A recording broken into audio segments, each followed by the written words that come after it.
Hi guys, how are you all? Today we will be discuss about G20 summit which is hosted by the Prime Minister Modi in India.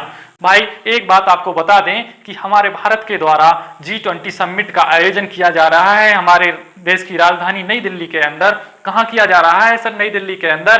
तो नई दिल्ली के अंदर एक जगह है प्रगति मैदान, सभी को पता है प्रगति मैदान एक जगह है नई दिल्ली के अंदर। वहीं एक बिल्डिंग बनी हुई है, बहुत बड़ी बिल्डिंग बनाई गई है भारत सरकार के द्वारा जिसका नाम है भारत मंडपम। एग्जाम में पूछा जाएगा कि सन 2023 G20 समिट का आयोजन कौन सी बिल्डिंग के अंदर किया गया था, तो उसका नाम है भारत मंडपम और जगह है प्रगति मैदान नई दिल्ली। तो याद कर लेना यहां से। और आपको बता दें कि ये जो G20 समिट हो रही है ये कौन से नंबर की हो रही है? भाई पहली बार तो नहीं हो रही विश्व में, ये हो रही है 18वें नंबर की, यानी 18वें। लेकिन सर इसका मतलब क्या है G20 समिट? G20 समिट का हिंदी में तो हमें पता है G20 शिखर सम्मेलन। G20 शिखर सम्मेलन, सम्मेलन सर वो होता है जहां सभी देशों के राष्ट्र अध्यक्ष एक जगह बैठकर मीटिंग करते हैं, राजनीतिक, कूटनीतिक या आतंकवाद पर या अर्थव्यवस्था पर बातचीत करते हैं। यानी मीटिंग करना ही क्या कहलाता है? एक सम्मेलन। सर जो आप बता रहे हो ये तो हमने टीवी पर भी देख लिया था, न्यूज एंकर चिल्ला चिल्ला कर बोल रहे हैं दिल्ली के अंदर G20 समिट का आयोजन, G20 समिट का आयोजन और फलाना देश आ रहा है, ये आ रहा है। लेकिन सर इसका मतलब क्या है? इसका मतलब क्या है? सभी देश आते हैं यानी G20 देश आते हैं। G20 का मतलब 19 प्लस यूरोपियन यूनियन। सर ये 19 देश कौन कौन से हैं? 19 देश कौन कौन से हैं? तो G20 को जानने से पहले आपको एक समूह और जानना पड़ेगा। एक समूह और है जिसका नाम है G7। तो G7 का मतलब है ग्रुप ऑफ 7, यानी कि सर इसके अंदर 7 देश हैं। और 7 कौन से देश हैं? जो कि सबसे अमीर देश हैं, सबसे अमीर यानी रिचेस्ट। और उन्हीं को क्या बोल दिया जाता है? डेवलप्ड या विकसित देश। विकसित देश। सर ये विकसित देश क्यों हैं? ये कौन कौन से देश हैं सर विकसित देश?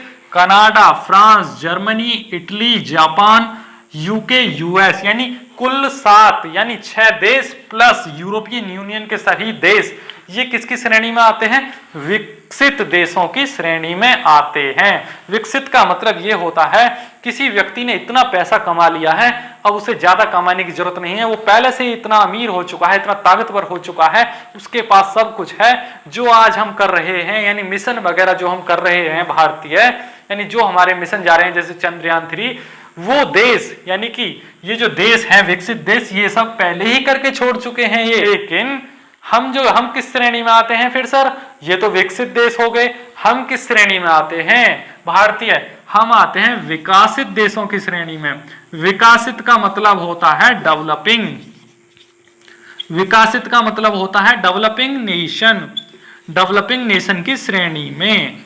तो सर इन 7 के अलावा दुनिया में कुल 195 देश हैं, 195 देश हैं पूरे संसार में। तो इन 7 के अलावा क्या सब गरीब हैं क्या? ये केवल 7 देश ही अमीर हैं क्या? नहीं, ऐसा नहीं है।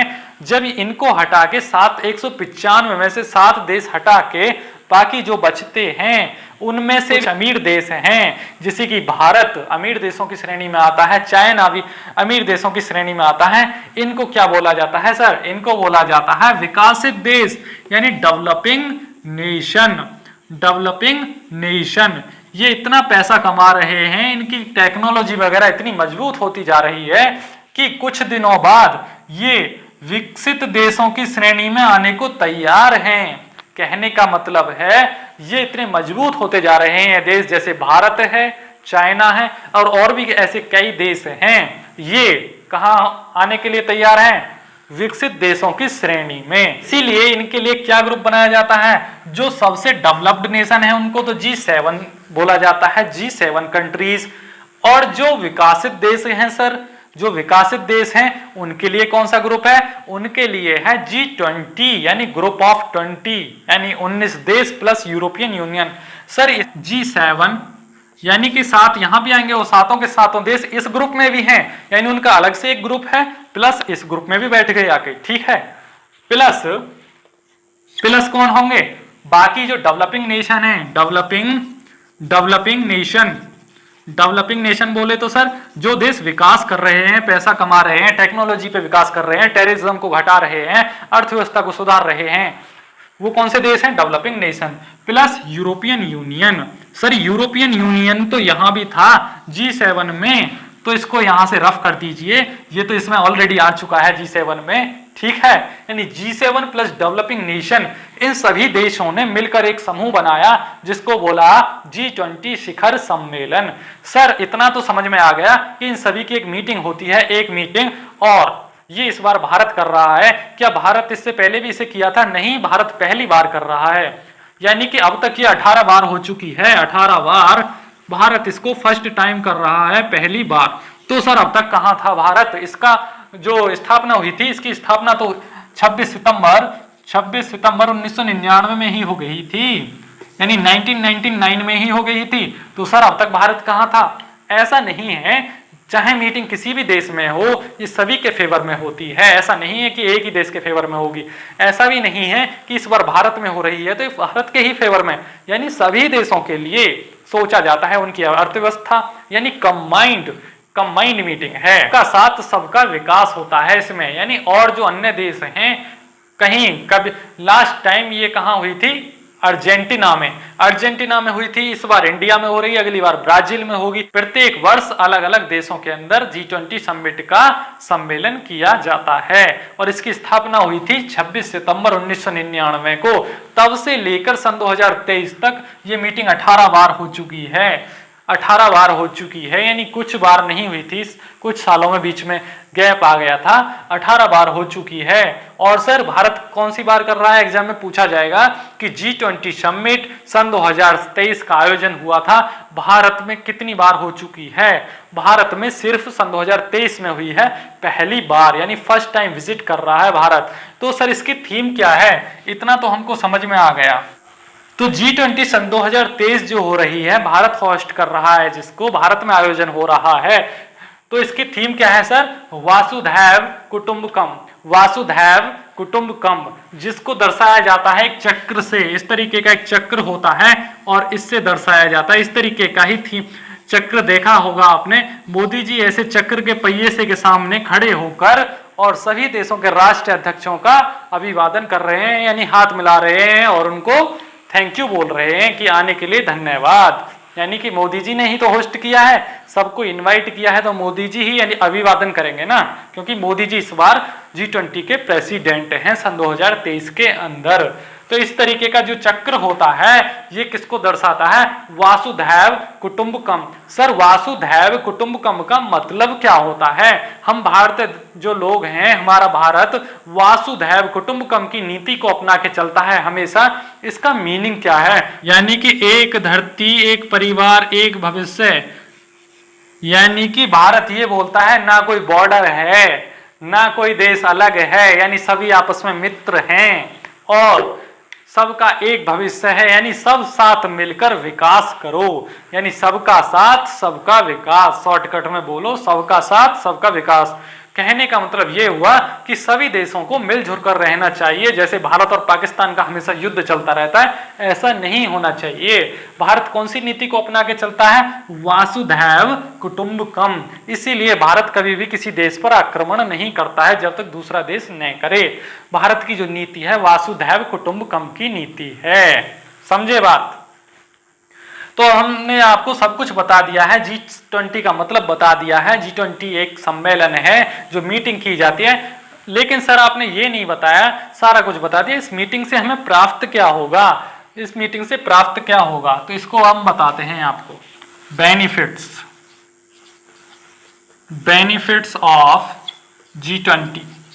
सर G20 के फायदे क्या हैं, यानी बेनिफिट क्या है किसी भी देश को? में पहली बात की जाती है कि अर्थव्यवस्था को कैसे सुधारा जाए। जैसे कोरोना के समय सभी देशों की अर्थव्यवस्था डगमगा गई थी, यानी सभी देशों में गरीबी छा गई थी, तो उससे कैसे उभरा जाए, यानी अर्थव्यवस्था को सुधारने के लिए मिलजुल कर कार्य किया जाता है। सभी देश फ्री ट्रेड एग्रीमेंट पर साइन करते हैं, यानी कि कहने का मतलब ये आदान और प्रदान, एक्सपोर्ट और इंपोर्ट ड्यूटी में थोड़ा बदलाव करते हैं, अच्छे तरीके से व्यापार करते हैं। समझे बात? इसी को बोलते हैं फ्री ट्रेड एग्रीमेंट।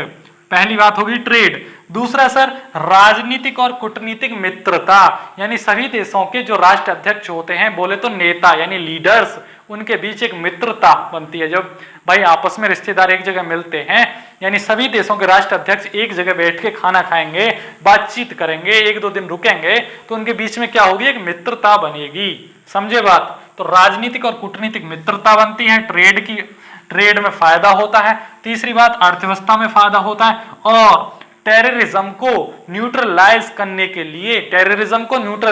के लिए बातचीत होती है, यानी कि विश्व से आतंकवाद को कैसे घटाया जाए, यानी खत्म किया जाए।